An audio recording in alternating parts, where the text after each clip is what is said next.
Assalomu alaykum. Bugun sizlar bilan o'yin faoliyatida praksisni rivojlantirish mavzusi bo'yicha bir qancha mashg'ulotlarni ko'rib chiqamiz.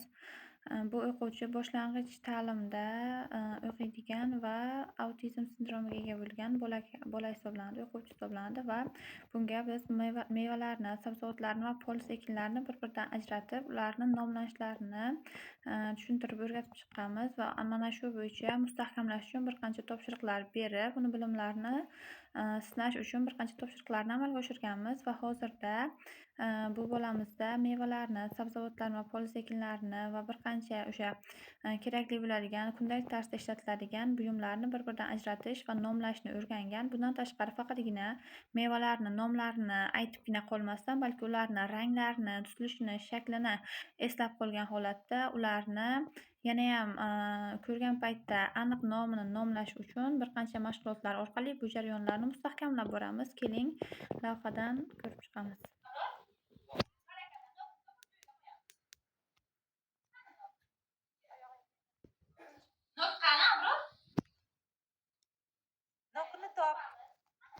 Nokni top.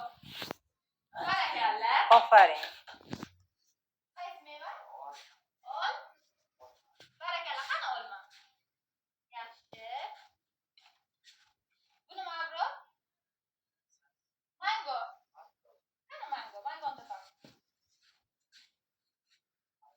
Qani mango?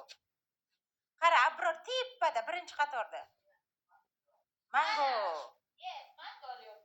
Yana mango bormi? Bormi yana mango? Yana bitta mango topchi. Qani mango? Barakallah. Malades. Buni Abror? Barakallah, qani sabzi? Sabzi qani? Yashang, to'g'ri. Buni Abror? Abror. Nima bu? Qani pomidor? Qani pomidor? Yaxshi. Buni Abror? Bu ham pomidor, yana boshqa joyga qo'yib qo'yamiz. Chi? Nima bu Abror? Barakallah, qani sabzi? Yana sabzi bormi? Barakallah. Abror, bu qanaqa meva? Banan. Yaxshi, qani banan? To'g'ri. Beshtash bu arada. Mandarin. Nima bu Abror? Mandarin. Mandarin, qani mandarin? Topchi.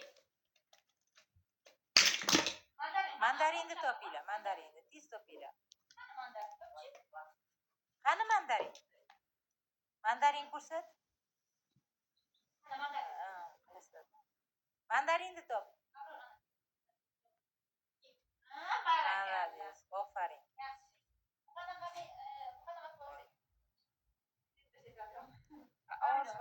Ovoz qo'yib muzika qo'yamiz. Yaxshi. Mana endi hamma barakallah, bitta olqishlab qo'yamiz. Beshtash qo'ying, beshtash. Barakallah.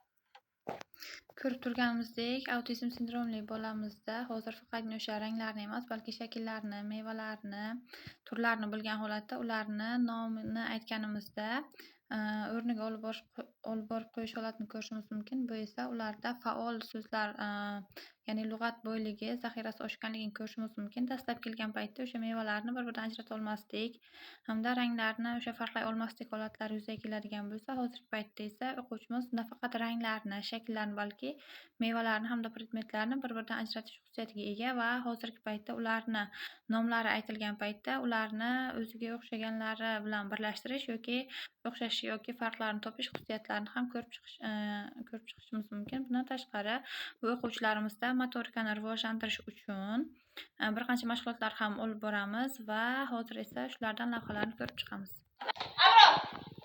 Otinglar, boshladik. Ketdi, yuringlar, bo'ldi, yuringlar, yuringlar. Ketdik, yur. Ha, shunday yordam qilaveringlar. Beshtashinglar. Ketdik start qilib. Ha, malades. Abror ot.